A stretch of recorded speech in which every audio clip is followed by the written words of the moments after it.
3 poin tadi apa? Yang pertama, boleh kita kaya atau tidak, alasannya apa, mengumpul harta di surga atau di bumi. Jangan sampai hati kita terpikat dengan apa yang kita begini, kesalahan pertama bagi kita itu karena kita masih di bumi nih. Kita masih di bumi, butuh uang, butuh segala macam.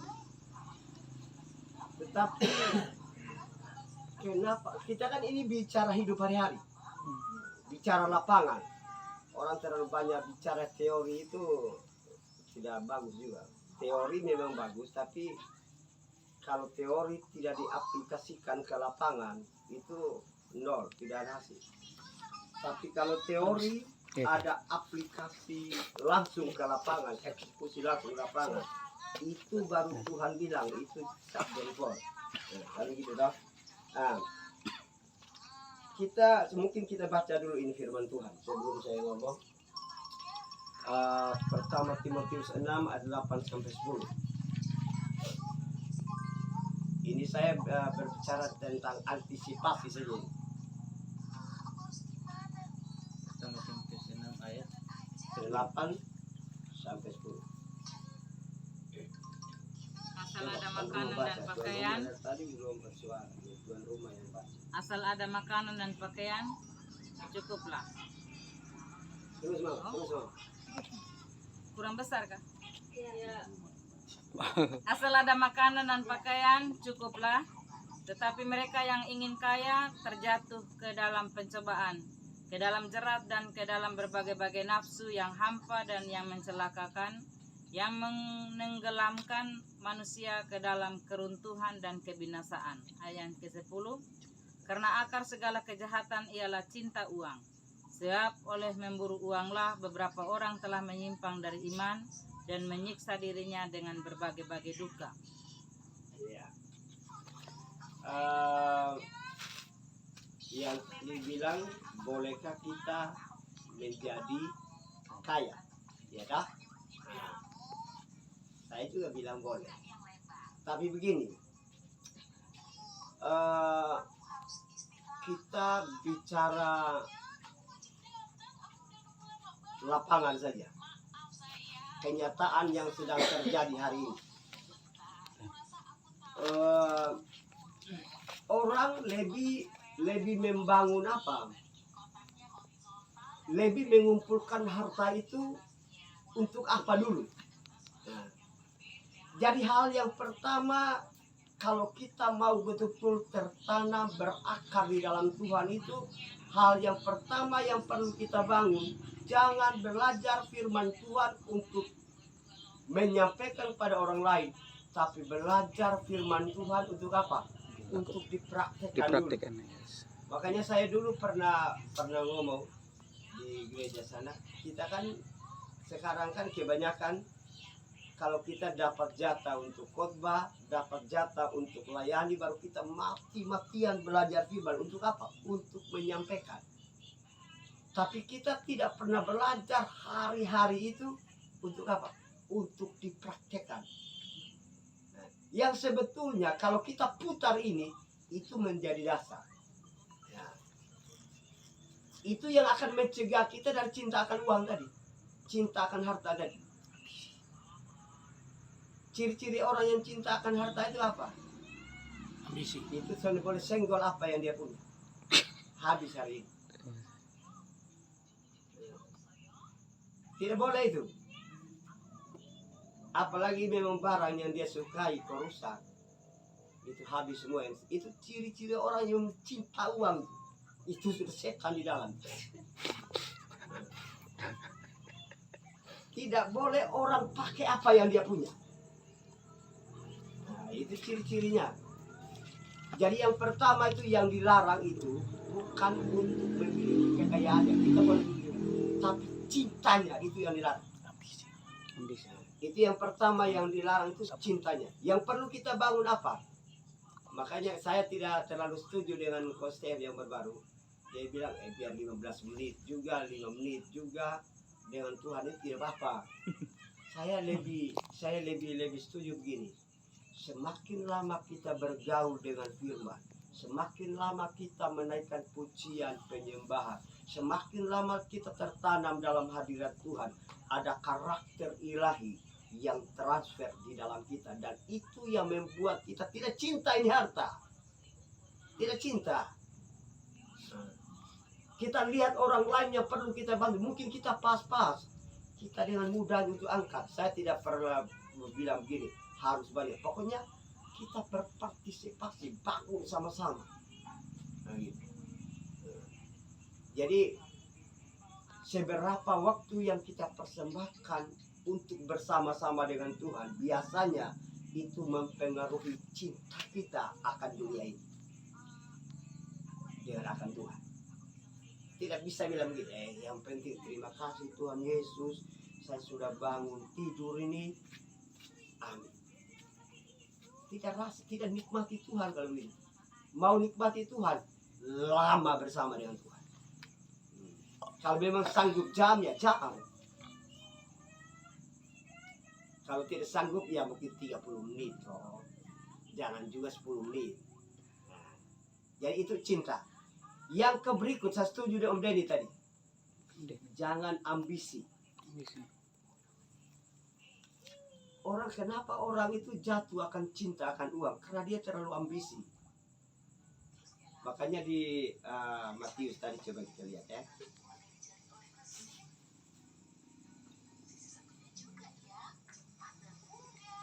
Ayat 24 ini. Betul. Dia bilang begini. Tak seorang pun dapat mengabdi kepada dua tuan. Karena jika demikian, ia akan membenci yang seorang dan mengasihi yang lain. Atau ia akan setia kepada yang seorang dan tidak mengindahkan yang lain. Kamu tidak dapat mengabdi kepada Allah dan kepada Mamon. Artinya sekaligus. Jadi ambisi itu, kalau kita sudah ambisi, biasanya kalau kita orang itu ambisi untuk memiliki sesuatu, dan ketika dia tidak bisa memilikinya, biasanya apa? Sakit hati, kecewa, dendam, salahkan orang lain. Tidak ada lagi yang benar, itu semua salah. Karena dia tidak mencapai apa yang dia ingini tadi.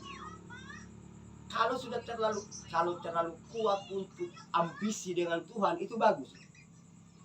Itu bagus.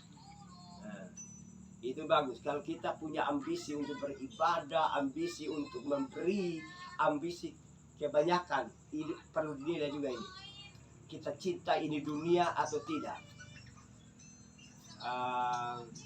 Saya ini kalau untuk persembahan apa itu harus itu yang satu. Kita begini, ketika kita buka dompet, yang kita beri persembahan itu apa? Angka yang tertinggi atau angka yang rendah? Ini juga maksudnya begini, ini penting sekali. Tujuan hidup kita akan betul-betul tertuju kalau kita praktekkan. Jangan cuma tahu, praktekkan. Kalau ada yang 5.000, ada yang 10.000, ada yang 20.000, ada yang 50.000, pasti kita angkat yang 5.000. Kita beri untuk kerjaan Tuhan. Tapi itu pengaturan juga, itu penting. Tetapi ambisi itu, kalau kita tidak bisa menghindari ambisi, maka kita tidak akan bisa melekat dengan Tuhan. Jadi yang pertama tadi, kita jangan cinta.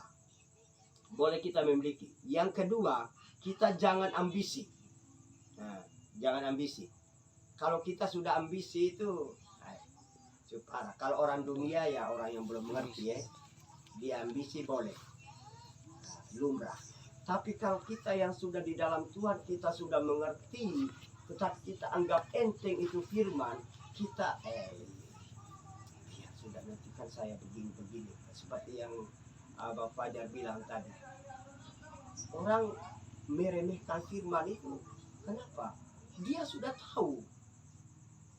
Kenapa dia tidak lakukan? Karena dia remehkan firman. Betul. Coba dia Setuju, hormatin firman. Coba dia betul takut akan firman Tuhan. Hargai betul-betul firman. Oh, dia tidak akan remehkan. Dia tidak akan. Satu hari saja dia tidak baca firman Tuhan, itu rasanya kehilangannya sangat luar biasa. Jadi kalau kita mau cinta Tuhan, mau ambisi akan Tuhan, hindari itu cinta akan dunia ini. Hindari sudah itu. Hindari juga ambisi. Itu harus dihindari. Karena kita hari ini kan berbicara tentang itu toh. Lalu yang ketiga, kita hindari pengabdian akan dunia ini. Maksud saya begini. Pengabdian itu kan biasanya prioritas. Berbicara tentang prioritas hidup.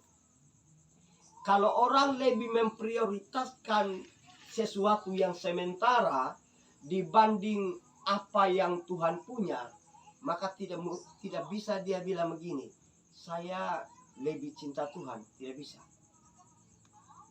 Misalnya begini,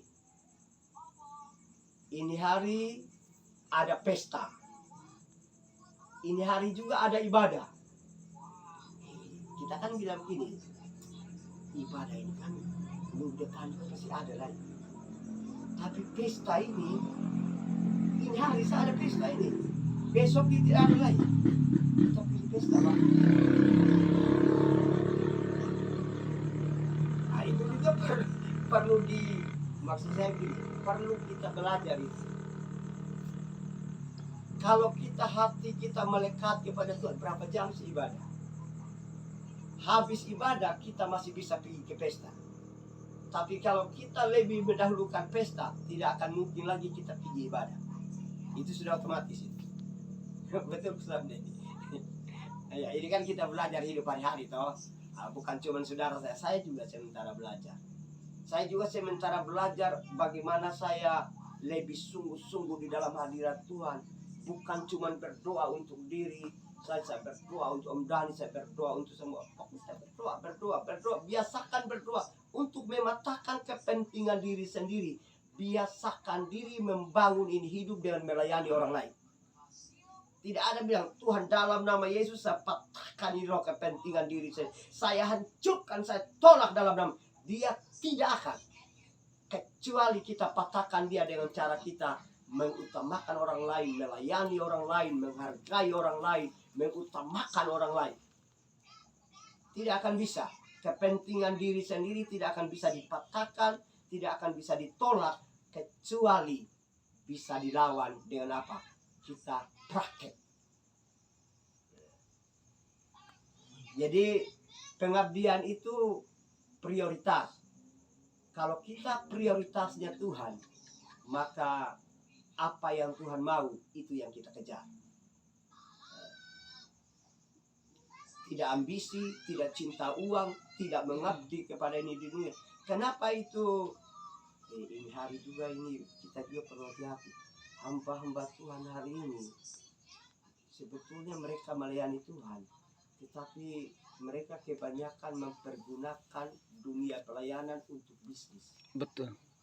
Setuju. Mungkin kelihatannya diurapi Tuhan, tapi kalau karakternya membangun takhta pribadi, nah, ini kan bicara semua itu. Membangun kita punya kepentingan pribadi yang diutamakan, kepentingan orang lain diremehkan. Itu kan kita membangun setan itu bukan membangun yang Tuhan punya. Saudara mau poles seperti apapun juga saya tidak akan percaya. Betul.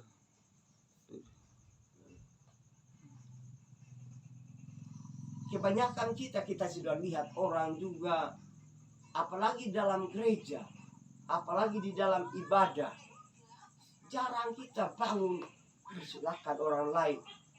Itu lebih berdosa lagi kita. Sudah full semua ini kursi, kita sudah duduk enak-enak ini.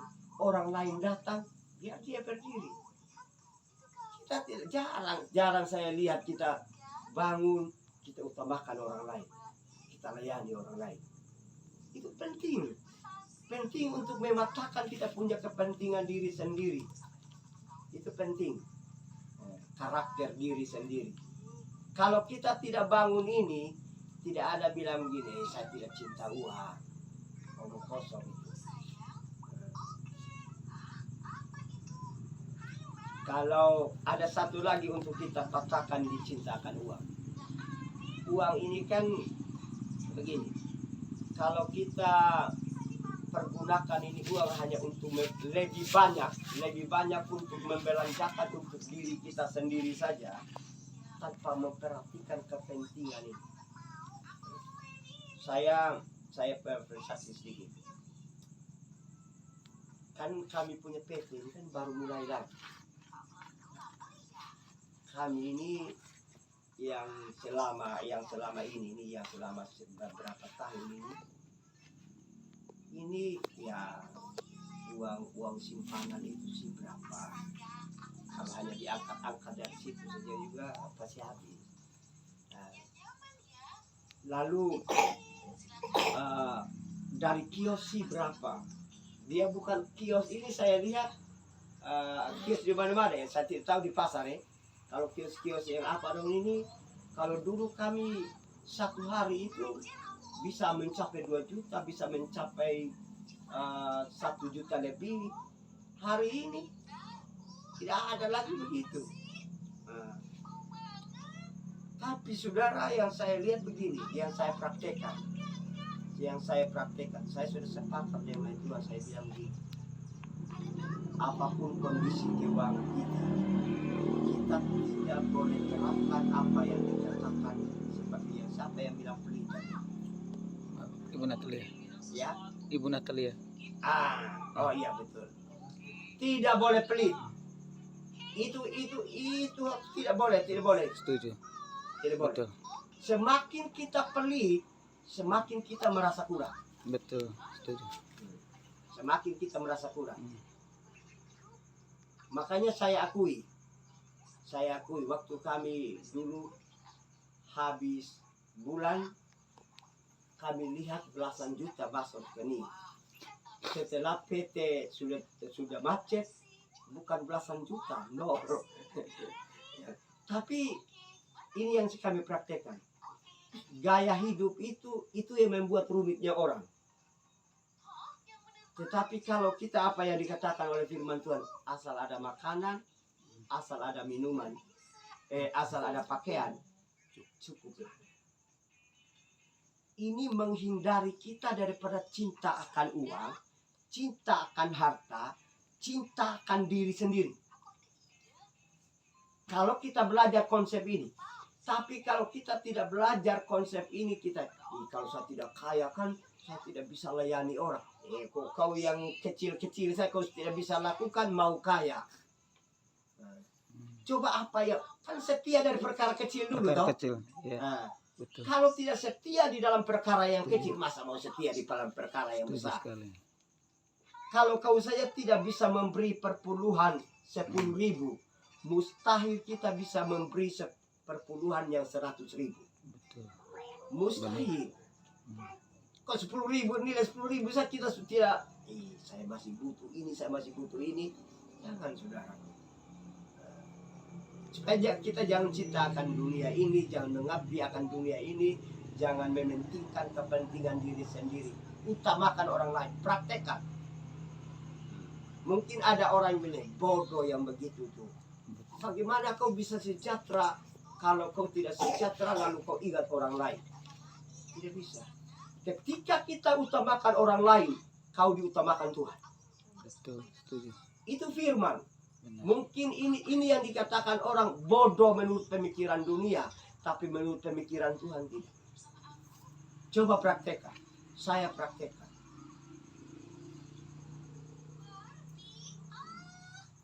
Waktu PT kami macet, saya harus kasih keluar karena kami ada penyambang juga gitu.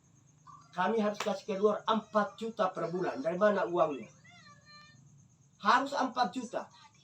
Tidak pernah cacat namaku di bank. Kenapa? Tapi saya masih bisa layani orang lain sekalipun tidak terlalu seberapa. Kalau saya sudah layani dalam 1 bulan 3-4 orang, kan begitu saya sudah. Kalau kita di dalam konsep ini, bangun konsep ini, maka kita tidak akan terjebak dalam cinta akan uang, cinta akan harta, mengabdi kepada dunia, dan mementingkan diri. Tidak akan terjebak. Kalau kita mementingkan kepentingan Tuhan, mementingkan kepentingan orang. Layani orang seperti kita melayani Tuhan. Amin. Ini harus dibangun. Kalau tidak, Hmm. kalau saya bisa pi ibadah hari ini ya tidak apa. Kalau saya tidak pi ibadah hari ini ya tidak apa. Karena ini kan saya masih ini. Utamakan kepentingan Tuhan daripada kepentinganmu, daripada kepentingan apapun yang sementara. Utamakan. Karena memang kadang hari ini saya kadang-kadang terlambat karena ada saja itu kan. Tapi saya juga sedang belajar untuk tidak boleh terlambat, tidak boleh tidak boleh remehkan jam-jam ibadah. Makanya kalau saya mau hitung sejak dari saya masuk di dalam GBI sampai hari ini, gereja pagi sore, mungkin baru 2 kali yang saya tidak gereja sore. Pagi sore, biar ada sakit juga kan. Baru-baru ini kan saya sakit tapi saya paksa. Mas sore ini tidak bisa memang. Sudah ini tulang ini seperti remuk. Jadi saya terpaksa harus tidur saya dulu. Tapi saya bisa itu. Baru 2 kali aku sore. Kenapa saudara? Karena saya bilang begini, yang Tuhan punya tidak boleh tidak. Harus. Perpuluhan juga begitu. Kenapa kita harus bangun ini? Supaya kita jangan terjebak. Kalau kita hanya tahu saja tidak praktek, pasti kita akan masuk terjerat. Kalau kita sudah masuk di dalam jeratannya, mau keluar tidak bisa lagi. Tidak bisa. Saya juga belum cukup bagaimana saya bisa layani kau. Saya juga belum cukup bagaimana saya bisa memberi untuk pekerjaan Tuhan. Utamakan Tuhan. Betul. Maka kita tidak akan cinta diri. Yes, betul. Makanya saya juga ada satu prinsip yang saya orang bilang kan, jangan salahkan lu punya istri, jangan salahkan lu punya suami. Kalau dia salah, saya salahkan. Ini penting karena kita utamakan Tuhan. Karena begini, prioritasnya begini. Tuhan, keluarga, pelayanan. Tidak boleh diputar. Tuhan keluarga, Tuhan, pelayanan. Tidak boleh diputar. Tuhan, keluarga, pelayanan. Ini prioritas. Makanya prioritas itu pengabdian. Makanya mungkin saudara lihat saya kadang sepertinya memperhambakan diri kepada orang lain. Karena itu hatiku. Mungkin orang lain bilang itu jangan begitu Bapak, itu perbuatan. Udah bilang itu bodoh kata. Saya bilang itu termulia. Karena yang penting motivasi dulu. Motivasi kita untuk menghormati firman Tuhan, bukan untuk mencari supaya mereka lihat saya. Jangan. Jadi mungkin saya tidak terlalu bicara banyak lah. Tapi maksud saya begini, kenapa saya lebih bicara lapangan? Karena ini untuk mengantisipasi supaya kita jangan terjebak di dalam karakter cinta uang, cinta harta, cinta diri sendiri. Yang saya puas dulu dong, baru saya puaskan orang lain. Saya puas dulu dong, baru saya puaskan Tuhan. Puaskan Tuhan dulu, Tuhan akan puaskan kita. Jadi jangan dibalik. Jangan mulai dari dirimu sendiri, tapi mulai untuk ada bersama dengan Tuhan. Maka dirimu akan terlayani, orang lain akan menjadi puas dengan pelayanan kita. Ini penting. Jadi mungkin saya tidak terlalu bicara banyak, tapi saya rindu supaya kita mari praktek. Jangan belajar firman untuk tahu, untuk sampaikan. Kalau ada pelayanan baru kita belajar mati-matian, doa mati-matian, puasa mati-matian. Jangan. Berpuasalah supaya saya bisa lakukan apa yang dikatakan oleh firman Tuhan. Berpuasalah supaya saya bisa menyenangkan hati Tuhan. Berpuasalah supaya saya bisa melayani orang lain sebagaimana yang Tuhan mau dalam hidup saya. Sekalipun ada melenceng-melenceng, tapi bangun lagi. Harus itu, saudara. Harus. Kalau kita tahu orang lain tidak senang dengan kita, lebih bangun komunikasi dengan dia. Nabrak saja. Kadang hamba Tuhan itu kadang putus urat malu. Kadang harus begitu. Setuju sekali. Benar ya? Setuju. Harus putus urat malu. Kalau kita tidak putus, saya mau minta maaf duluan, Mae. Ditaruh di mana mukaku ini? Kan gitu tak? Tapi kita harus yang istilahnya kita harus yang mendahului untuk memberikan senyuman. Itu juga pelayanan ini dong, supaya kita jangan cinta ini dunia, supaya kita jangan asik kumpulkan harta di bumi ini saja. Kalau kita buat untuk diri sendiri, buat yang terbaik. Tapi kalau kita buat untuk yang penting saya sudah buat. Kalau kita melayani orang, yang penting saya sudah melayani dia. Nanti dia rasa terangkat. Jangan pikir yang begitu. Yang penting kita melayani dia dengan sepenuh hati, seperti kita melayani Tuhan. Belajar. Bukan kita sudah mencapai ke sana. Paulus bilang, kejar itu. Jadi saya rasa malam hari ini firman Tuhan yang diangkat oleh Pak Person sangat memberkati kita. Tapi intinya coba kita praktekkan supaya kita jangan terjebak mengabdi kepada dunia, cinta akan harta, ambisi untuk jadi kaya. Jadi kaya itu bagus, tapi jangan ambisi dan mengharapkan semua cara. Puaskan kita punya ego saja, lupakan orang lain. Jangan yang begitu.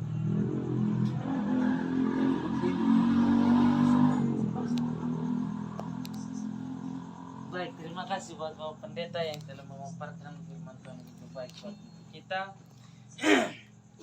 Jadi hidup ini adalah kesempatan.